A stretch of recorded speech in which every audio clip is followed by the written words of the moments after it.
إذ أوى الفتية إلى الكهف فقالوا ربنا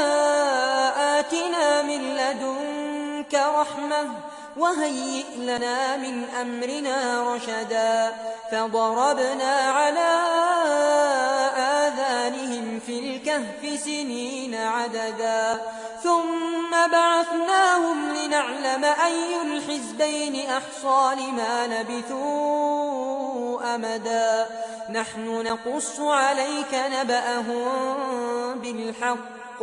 إنهم فتية آمنوا بربهم وزدناهم هدى وربطنا على قلوبهم إذ قاموا فقالوا ربنا رب السماوات والأرض